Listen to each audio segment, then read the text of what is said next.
Assalamualaikum warahmatullahi wabarakatuh. Perkenalkan, nama saya Nurhalisa dengan NIM 1056411131119 dari jurusan Ilmu Pemerintahan Fakultas Ilmu Sosial dan Ilmu Politik Universitas Muhammadiyah Makassar. Baik, di sini saya akan menjelaskan kembali tentang ASEAN. Yang pertama adalah transformasi kerjasama anggota ASEAN, yang kedua masyarakat ASEAN, dan yang ketiga kedatangan junta militer Myanmar dalam KTT ASEAN.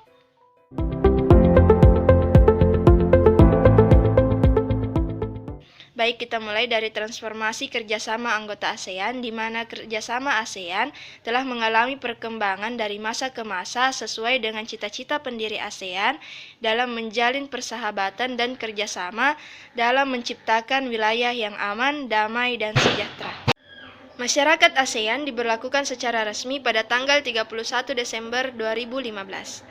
Tujuan pembentukan masyarakat ASEAN tidak hanya mempertahankan stabilitas keamanan kawasan dan meningkatkan kesejahteraan rakyat, tetapi sekaligus mendorong terciptanya masyarakat yang berpandangan maju, hidup dalam lingkungan yang damai, stabil, sejahtera, demokratis, serta saling peduli dan melindungi hak asasi dan keadilan sosial. Masyarakat ASEAN juga dimaksudkan untuk meningkatkan ketahanan regional akibat dinamika internal maupun eksternal, di mana pembentukan masyarakat ASEAN merupakan suatu proses yang berkelanjutan guna mewujudkan tujuan ASEAN dan menjadikan organisasi ini tetap relevan bagi negara anggota dan kawasan. Khususnya ASEAN tetap berorientasi dan berpusat kepada kepentingan rakyat. Masyarakat ASEAN dibagi menjadi 3 pilar. Yang pertama, masyarakat politik keamanan ASEAN yang ditujukan untuk mempercepat kerjasama politik dan keamanan di ASEAN dalam mewujudkan perdamaian di kawasan regional dan global. Yang kedua, komunitas ekonomi ASEAN yang ditujukan untuk meningkatkan stabilitas dan daya saing ekonomi di kawasan Asia Tenggara, serta siap menerima hambatan-hambatan di bidang ekonomi antar negara anggota ASEAN.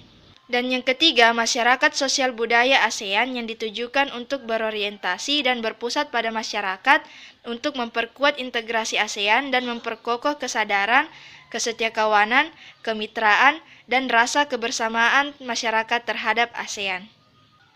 Kemudian pada tanggal 22 November 2015 pada KTT ke-27 ASEAN di Kuala Lumpur, para pemimpin ASEAN sepakat untuk mengesahkan 2 kesepakatan utama, yaitu Kuala Lumpur Declaration on the Establishment of the ASEAN Community yang secara resmi mencanangkan pembentukan masyarakat ASEAN. Yang kedua, ASEAN 2025 Forging Ahead Together yang memuat peta jalan ASEAN untuk satu dasawarsa ke depan. Selanjutnya, berbicara tentang KTT ASEAN atau Konferensi Tingkat Tinggi ASEAN adalah pertemuan puncak antara pemimpin-pemimpin negara anggota ASEAN dalam hubungannya terhadap pengembangan ekonomi dan budaya antar negara-negara Asia Tenggara. Seperti yang telah berlangsung KTT ASEAN pada tanggal 24 April 2021 kemarin, yang berlangsung di Jakarta dan dihadiri oleh perwakilan pemimpin negara Asia Tenggara, termasuk perwakilan dari Myanmar, yaitu Jenderal Junta Militer Myanmar, untuk memenuhi undangannya dari Brunei Darussalam sebagai Ketua ASEAN. Di mana dalam konferensi tersebut disepakati 5 konsensus. Yang pertama, kekerasan di Myanmar harus dihentikan. Yang kedua, harus ada dialog konstruktif mencari solusi damai. Yang ketiga, ASEAN akan memfasilitasi mediasi. Dan yang keempat, ASEAN akan memberi bantuan kemanusiaan melalui AHA Center. Dan yang terakhir, akan ada utusan khusus ASEAN ke Myanmar. Sebelumnya diketahui banyak pihak yang menolak kedatangan pemimpin junta militer Myanmar, mulai dari LSM sampai organisasi masyarakat. Mereka menyatakan penolakan atas kehadiran Jenderal Min dalam KTT ASEAN yang digelar khusus membicarakan pergolakan politik Myanmar usai kudeta militer pada 1 Februari yang lalu.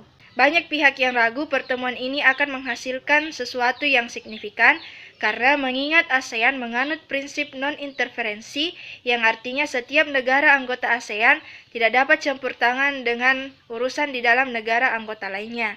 Ditambah lagi, ASEAN tidak satu pendapat tentang Myanmar, dan beberapa negara menganggap kudeta sebagai masalah internal Myanmar. Tetapi kembali berbicara tentang prinsip non-interferensi, tidak berarti ASEAN hanya tinggal diam, karena tujuan Asosiasi Negara-Negara Asia Tenggara adalah menjaga perdamaian dan keamanan di kawasan, sebab apa yang dilakukan oleh militer terhadap warga sipil di Myanmar dapat dianggap sebagai kejahatan yang berat.